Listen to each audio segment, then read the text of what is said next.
Sometimes the most beautiful thing you can do is stop being perfect and start being honest, even if it destroys everything you thought you wanted. Lisa thought she had the perfect life. At 34, she worked as a graphic designer from her beautiful home office. Everything in her room had its special place. Her colored pencils were lined up perfectly.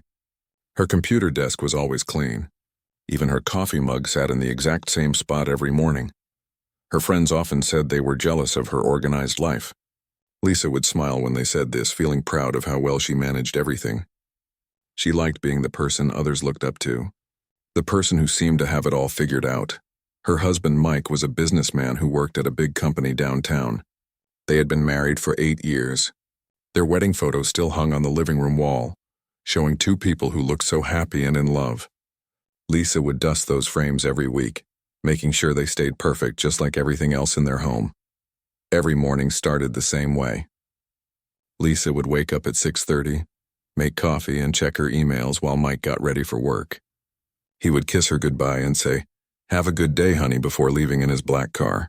She would wave from the window, watching him drive away before starting her own work. Their evenings followed a routine too. Mike usually came home around 7. They would eat dinner together, watch some TV, and talk about their days. On weekends, they would meet friends for lunch or go shopping together. From the outside, everyone thought they were the perfect couple. Lisa posted pictures on social media showing their dinners out, their weekend trips, and their happy moments together. Friends would comment things like, "You two are so cute together," and relationship goals. Lisa loved reading these comments. They made her feel like she was doing marriage right, but lately something felt different. Mike had started working late more often. When she would text him asking when he would be home, his answers were short. "Running late again," or "Don't wait up for dinner." These messages started coming 3 or 4 times a week instead of just once in a while. Lisa tried not to worry. She told herself that Mike was just busy at work. Maybe he was trying to get a promotion. Maybe his boss was giving him extra projects. She made excuses for the changes she was seeing. The phone calls started around the same time. Mike would get calls during dinner and step outside to answer them. When Lisa asked who called, he would say it was work stuff, but she noticed he smiled differently when he looked at his phone. It was a smile she hadn't seen him give her in months. One evening, Lisa was cleaning up after dinner when she noticed Mike had left his laptop open on the kitchen counter. She wasn't the type of person to snoop, but something made her stop and look. The screen showed his email and she could see the preview of messages. Most were work emails, but one caught her eye. The sender's name was Rebecca. The preview text said, "Can't wait to see you tomorrow." Lisa's heart started beating faster. She quickly looked away and closed the laptop. She didn't want to be the type of wife who checked her husband's emails. That wasn't who she was. But that night, lying in bed next to Mike, Lisa couldn't sleep. Her mind kept going back to that email. Who was Rebecca? Why couldn't she wait to see Mike? Lisa stared at the ceiling, listening to Mike's peaceful breathing, and felt like a stranger in her own bed. The next morning, everything looked normal again. Mike made his coffee, kissed her goodbye, and left for work like always. But Lisa felt different. The perfect morning routine that used to comfort her now felt fake, like they were both just acting out parts in a play. She tried to focus on her work, but her mind kept wandering. She found herself looking at their wedding photos and wondering when Mike had stopped looking at her, the way he did in those pictures.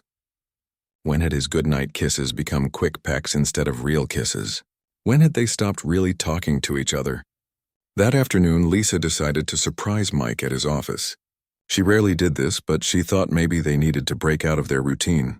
She put on her favorite blue dress and drove downtown. But when she got to his building, she sat in the parking lot for 20 minutes, too nervous to go in. What if he was in a meeting? What if she embarrassed him?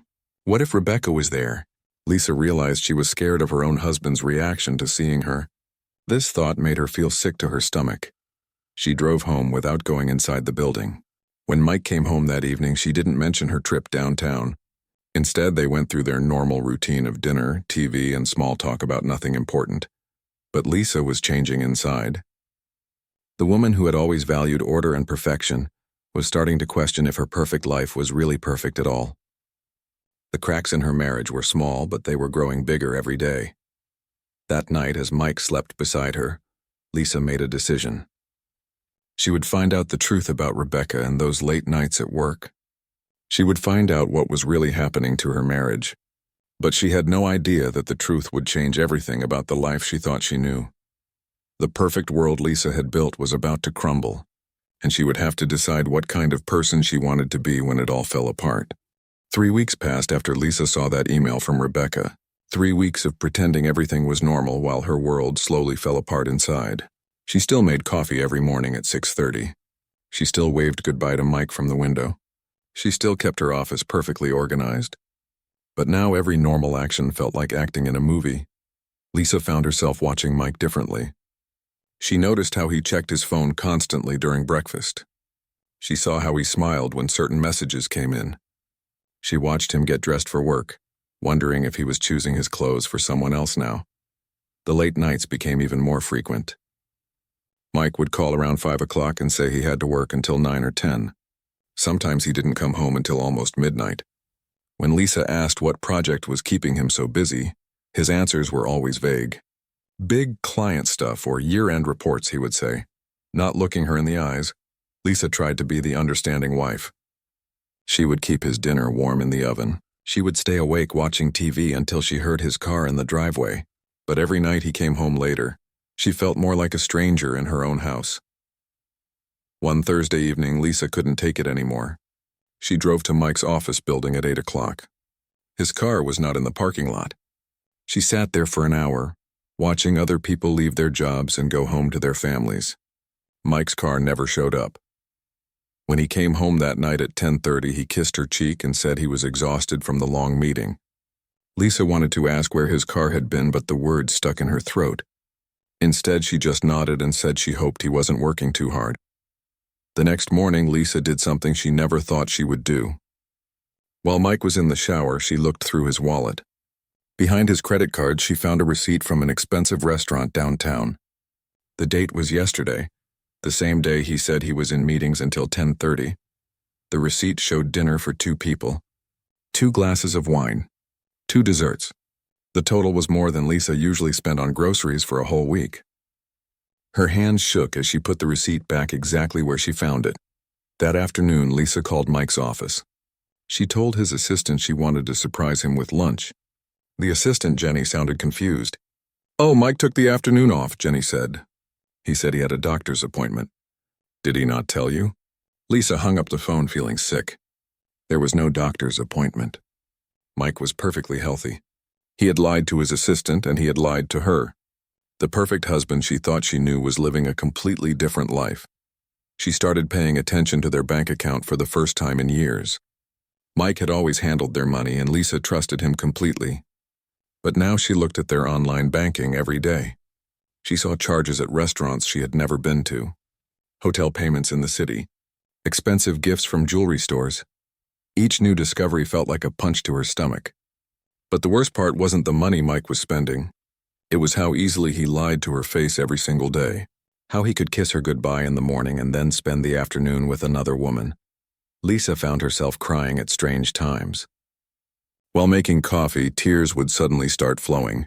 While working at her computer, she would have to stop and wipe her eyes. She felt like she was grieving the death of someone, but that someone was her own marriage. Her friends started noticing something was wrong. When they asked if she was okay, Lisa would force a smile and say she was just tired. She couldn't bring herself to say the words out loud. Saying, "I think my husband is having an affair," would make it too real. One evening, Lisa was cleaning the house when she found a piece of paper in Mike's jacket pocket. It was a parking receipt from a hotel downtown, dated 3 days ago. The same day, Mike said he was working late on important client presentations. Lisa sat on their bed holding that small piece of paper, and something inside her finally broke. Not her heart. That had been breaking slowly for weeks. What broke was her willingness to pretend. Her need to keep their perfect life looking perfect. She realized she had been so focused on being the good wife that she had forgotten to be honest with herself. She had been making excuses for Mike's behavior because admitting the truth would mean admitting her perfect marriage was a lie. That night, when Mike came home and kissed her cheek like nothing was wrong, Lisa felt something she had never felt before. Not sadness or anger, but a cold, clear determination. She was done being the wife who waited at home while her husband lived a secret life. Lisa went to her computer and started researching divorce lawyers. She opened a new bank account in just her name. She began taking photos of all the receipts and evidence she had found. She was no longer going to be the woman who closed her eyes to the truth. The perfect wife Mike thought he could fool forever was about to become someone completely different, someone who would not hide or cry or pretend anymore, someone who would take control of her own story and write a new ending. Lisa spent the next week making plans. Real plans, not the kind of daydreaming she used to do about fixing her marriage. These were careful, detailed plans about how to take control of her life. First, she met with a lawyer named Mrs. Peterson. The office was small and friendly, not scary like Lisa had imagined. Mrs. Peterson was kind but direct. She listened to Lisa's story without judgment and explained what a divorce would look like. Lisa signed papers to start the process but asked the lawyer to wait before serving Mike with the documents. Lisa had something else in mind first. She opened her own bank account at a different bank across town. She moved half of their savings into it, money she had earned from her graphic design business over the years. Mrs. Peterson had told her this was completely legal since it was marital property. But the most important thing Lisa did that week was something no one could see. She started changing how she thought about herself. For 8 years, Lisa had been Mike's wife. She made decisions based on what would make him happy. She dressed in ways he would approve of. She had friends he liked and avoided ones he found annoying. Slowly, without realizing it, she had become smaller and smaller until she almost disappeared. Now, standing in her closet, Lisa looked at her clothes with new eyes. Everything was beige or navy blue or white. Safe colors, boring colors. Colors that wouldn't draw attention or make anyone uncomfortable. Lisa drove to the mall for the first time in months. She walked into stores she had always avoided because they seemed too bold or too expensive. She tried on a red dress that hugged her body in ways her usual clothes never did. When she looked in the mirror, she barely recognized herself. The woman looking back at her was confident and beautiful and alive. This woman wasn't trying to blend into the background. This woman demanded to be seen. Lisa bought the dress. She also bought new makeup, a different perfume, and shoes with higher heels than she usually wore. When the salesperson asked if she was going somewhere special, Lisa smiled and said, "Yes, I'm going to change my life." At home, Lisa started planning a dinner party. She and Mike used to have people over all the time, but they hadn't done it in over a year. Lisa told Mike she missed their friends and wanted to have everyone over for a nice meal. Mike seemed surprised but happy about the idea. He even suggested inviting some people from his office, including Rebecca and her husband Tom. Lisa's heart pounded when he said Rebecca's name, but she kept her voice steady. "That sounds perfect," Lisa said. "I'd love to meet more of your coworkers." Lisa spent days planning the perfect menu. She chose Mike's favorite foods and bought expensive wine. She cleaned the house until it sparkled. She arranged flowers and set the table with their best dishes. Everything had to be perfect for what she had in mind. The day of the party, Lisa woke up feeling different than she had in months. Not nervous or scared, but calm and determined. She had been thinking about this moment for weeks and she was ready. She spent the afternoon cooking and getting ready.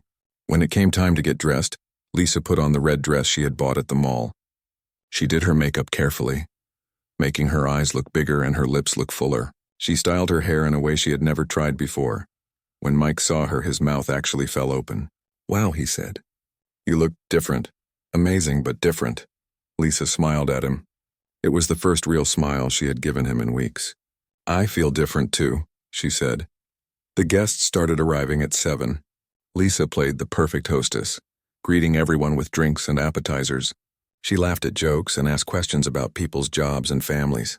But inside, she felt like she was watching everything from far away. Rebecca arrived with her husband Tom at 7:30. Lisa had imagined what the other woman would look like hundreds of times, but the reality was surprising. Rebecca was pretty, but not more beautiful than Lisa.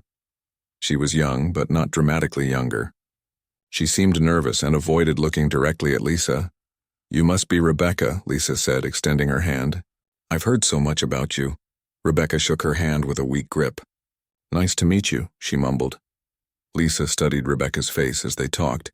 She could see why Mike was attracted to her, but she could also see something else. Rebecca looked guilty. She kept glancing at Mike and then looking away quickly. During dinner, Lisa was the center of attention. She told funny stories and asked interesting questions. She complimented Rebecca's dress and made Tom laugh with jokes about office life. She was charming and gracious and everything a perfect hostess should be. But all evening, Lisa was also watching. She saw how Mike and Rebecca looked at each other when they thought no one was paying attention. She noticed how Rebecca knew exactly how Mike liked his coffee, even though Lisa had never made it that way at home. After the main course, Lisa excused herself to get dessert from the kitchen. But instead of going to the kitchen, she went to her office. She opened her desk drawer and pulled out a manila folder. Inside were copies of all the evidence she had collected over the past month. Bank statements showing charges at expensive restaurants. Hotel receipts. Photos that a private investigator had taken of Mike and Rebecca holding hands as they walked down the street. Credit card bills showing jewelry purchases that Lisa had never received.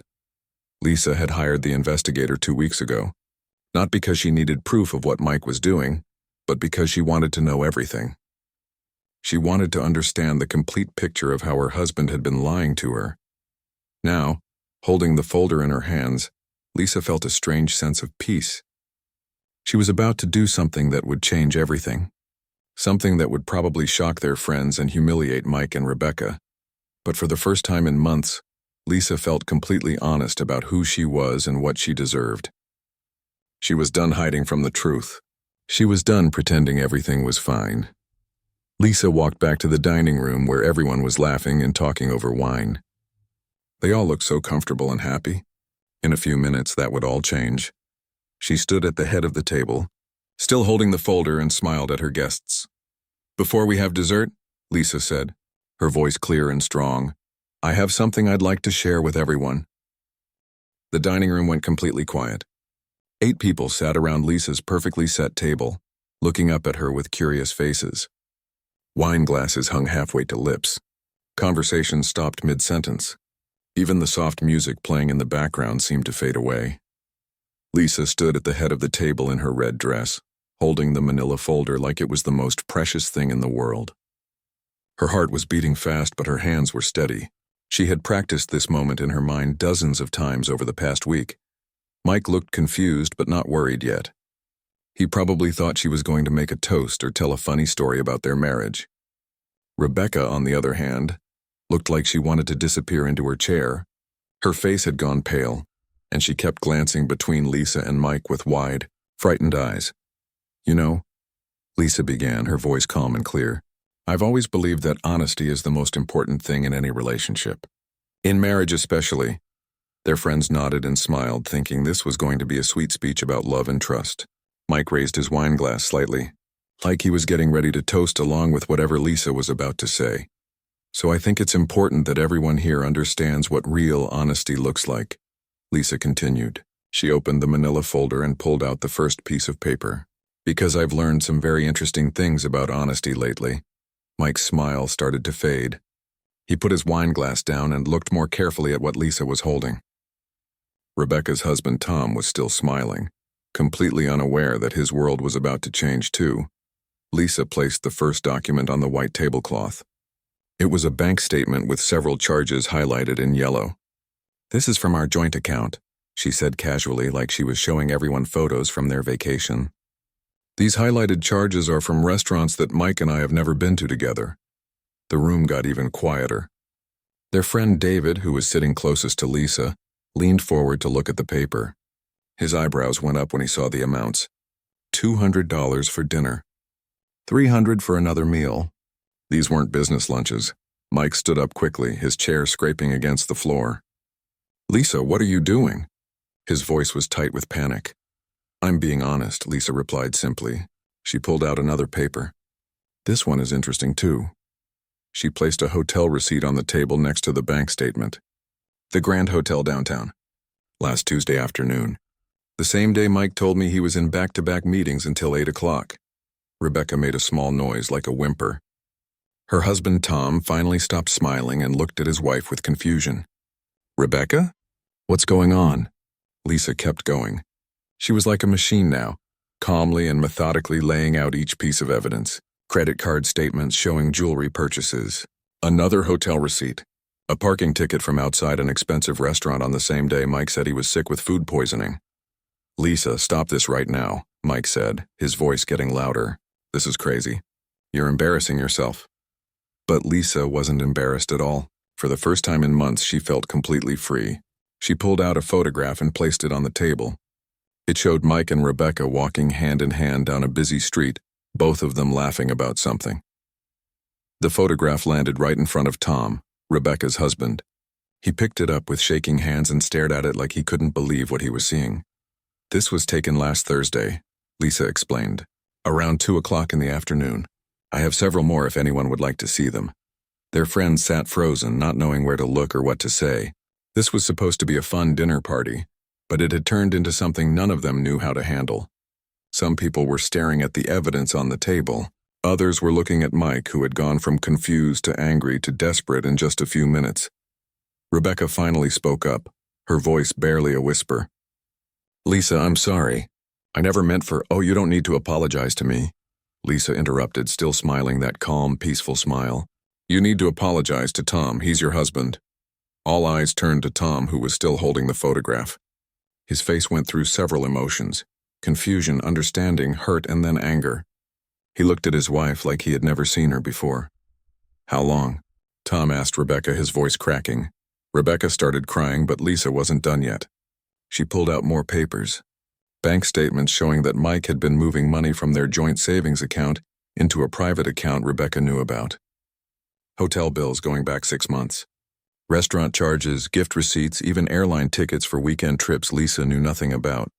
The really fascinating part, Lisa said, placing the last few documents on the table, is that Mike has been paying for all of this with our money.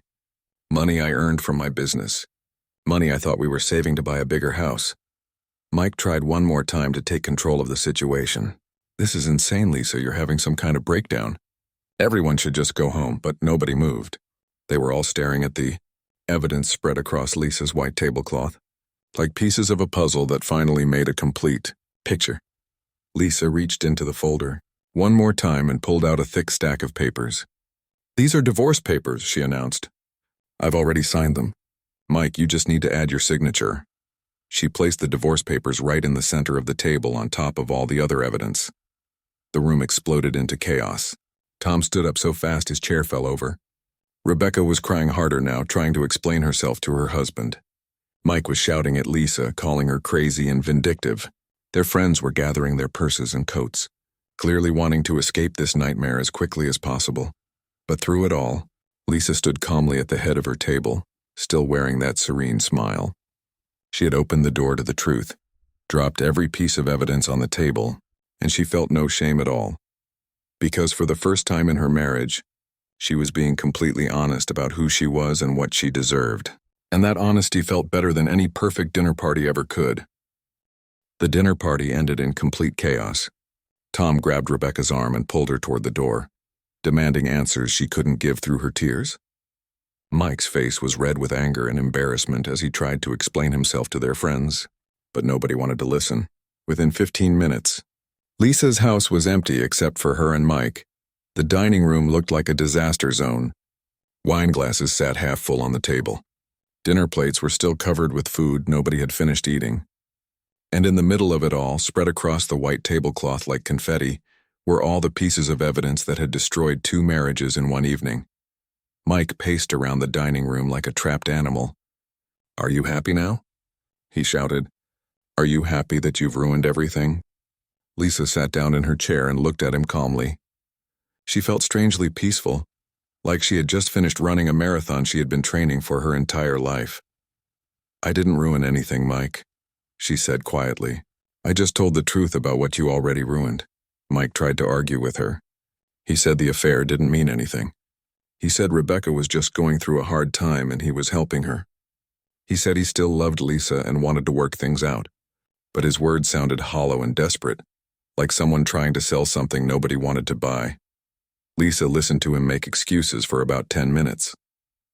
Then she stood up and started clearing the table. She threw away the uneaten food and put the dirty dishes in the sink. She carefully gathered all the evidence and put it back in the manila folder. I'll be staying in the guest room tonight, she told Mike when he finally stopped talking. Tomorrow I'd like you to find somewhere else to live. Mike left that night with a suitcase and a lot of angry words that didn't change anything. Lisa locked the door behind him and went back to the dining room. She sat in her red dress looking at the table where she had just changed her entire life. For the first time since this whole nightmare began, Lisa cried. But they weren't sad tears or angry tears. They were relief tears. The kind of tears you cry when you finally put down something heavy you've been carrying for too long. The next few days were strange. Lisa's phone rang constantly with calls from friends who had been at the dinner party. Some people were supportive and told her she was brave. Others were uncomfortable and seemed to blame her for making such a private matter so public. Lisa's best friend Rachel came over on Saturday morning with coffee and bagels. They sat in Lisa's kitchen, and Rachel asked the question everyone was probably wondering. "Why did you do it that way?" Rachel asked gently. "Why didn't you just confront Mike privately?" Lisa had been thinking about this question since the night of the party. "Because," she said slowly, "I spent months finding out the truth privately. I cried privately. I made excuses for him privately. I tried to figure out how to fix things privately. And all that private suffering didn't change anything except make me smaller and sadder." She took a sip of her coffee and continued. "But when I put the truth on the table in front of everyone, suddenly it became real. Mike couldn't lie anymore. Rebecca couldn't pretend anymore. Tom couldn't be fooled anymore. And I couldn't hide anymore." Rachel nodded like she understood, even though Lisa could tell it was hard for her to imagine doing something so bold. Over the next few weeks, Lisa's life changed completely. The divorce moved forward quickly because Mike wanted to avoid any more public embarrassment. He agreed to give Lisa the house and half of everything else, probably because he knew she had enough evidence to make things much worse for him in court. Lisa's graphic design business started growing in ways it never had before. Word spread about what had happened at the dinner party, and somehow this made people want to work with her. Maybe they respected someone who wasn't afraid to stand up for herself. Maybe they figured if Lisa could handle her personal life so decisively, she could handle their business projects too. 3 months after the dinner party, Lisa ran into Rebecca at the grocery store. Rebecca looked terrible, tired and thin like she hadn't been sleeping well. She tried to avoid Lisa, but Lisa walked right up to her. "How are you doing?" Lisa asked, and she genuinely wanted to know. Rebecca's eyes filled with tears. "Tom left me," she whispered. "He filed for divorce. He won't even talk to me." Lisa felt sorry for Rebecca, but not in the way she expected. She felt sorry for her the way you feel sorry for someone who got lost because they threw away their map. "I'm sorry things are hard for you," Lisa said, "but you have to understand you made choices that hurt people. Now you have to live with the consequences of those choices." Rebecca nodded and walked away, pushing her grocery cart like it weighed 1,000 pounds. 6 months after that terrible, wonderful dinner party, Lisa looked at her life and barely recognized it. She lived alone in the house that used to feel like a prison, but now felt like home. She had redecorated the dining room with brighter colors and hung new artwork on the walls. Her business was more successful than it had ever been. She was making more money than she and Mike had made together. She had started taking painting classes and joined a hiking group. She had even gone on a few dates with nice men who treated her with respect. But the biggest change wasn't in her house or her bank account or her social life. The biggest change was in how Lisa felt about herself. She no longer needed everyone to think she was perfect. She no longer made herself smaller to make other people comfortable. Sometimes people asked Lisa if she regretted handling her divorce so publicly. They wondered if she wished she had been more private, more dignified, more quiet about the whole thing. Lisa always gave them the same answer. "I spent 8 years being quiet about things that mattered," she would say. "I spent 8 years being dignified while my husband lied to me. I spent 8 years trying to be perfect while my marriage fell apart." She would smile when she said the next part. "That night at the dinner party, I finally decided to be honest instead of perfect. And honesty saved my life." Looking back, Lisa realized that the moment she stood at the head of that table and opened that manila folder wasn't the moment her marriage ended. Her marriage had been ending for months, maybe years. That moment was when her real life began. The life where she didn't have to pretend or hide or make excuses for anyone. The life where she could open doors and drop truth bombs and smile without shame, because she finally had nothing to hide and everything to be proud of. Lisa kept that red dress hanging in her closet, even though she rarely wore it anymore. Sometimes she would look at it and remember the woman who had put it on that night, scared but determined, hurt but hopeful, ready to change everything. That woman had been braver than Lisa ever imagined she could be, and now every single day Lisa tried to be worthy of that bravery.